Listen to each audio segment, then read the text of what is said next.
Парад Победы 1945 года – легендарное шествие, знаменующее победу СССР над фашистской Германией. На параде Победы по Красной площади печатал шаг еще совсем молодой военный пилот с 2 золотыми звездами на груди. Дважды герой в 22 года. Немного мы знаем таких людей. И один из них – Муса Гареев.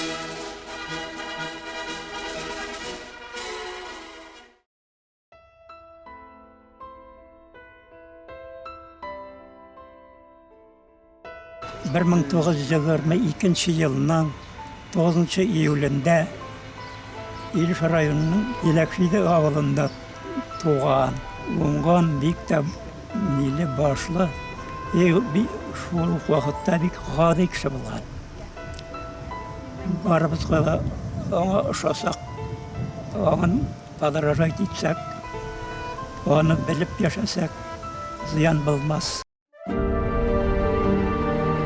Муса Гареев – командир эскадрильи 76-го полка 1-й гвардейской штурмовой авиационной дивизии 1-й воздушной армии 3-го Белорусского фронта. Боевой путь Муса Гареев начал рядовым летчиком.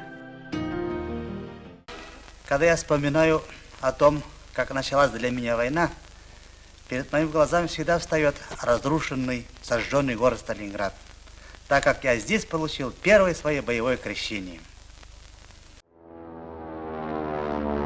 В 1944 году стал командиром эскадрильи. Войну закончил майором, штурманом полка.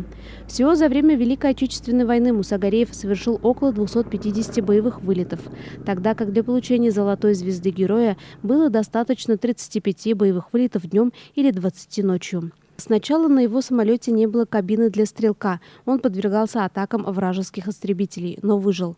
Потом самолет переделали, и до конца войны Муса Гареев летал с воздушным стрелком Александром Кирьяновым, с которым часто встречался потом в мирное время.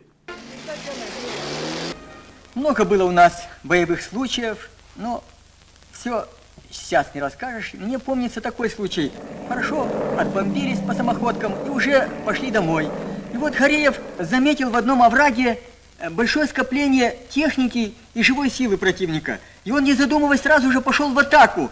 И так увлекся, что именно в упор начал расстреливать и зашел в саму ее балку.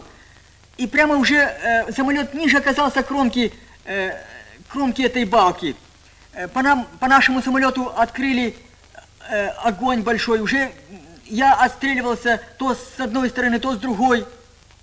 И в этот момент Муса уже закончил атаку, выскочил и спрашивает: ну как, Сашок? Я говорю: все в порядке. Он: ну, поработали на славу, сейчас придем домой. От Сталинграда до Восточной Пруссии – таков боевой путь Мусы Гареева и Александра Кирьянова. Вернувшись с войны, Муса Гайсинович стал летчиком транспортной авиации, параллельно отучился в военной академии и избрался в депутаты. Вместе с супругой Галиной Александровной воспитали 2 сыновей – Валерия и Евгения. Коварная болезнь забрала героя 17 сентября 1987 года, когда ему было всего 65 лет. Ну и сегодня, в преддверии столетнего юбилея, мы помним и гордимся нашим земляком, дважды героем Советского Союза Мусой Гареевым.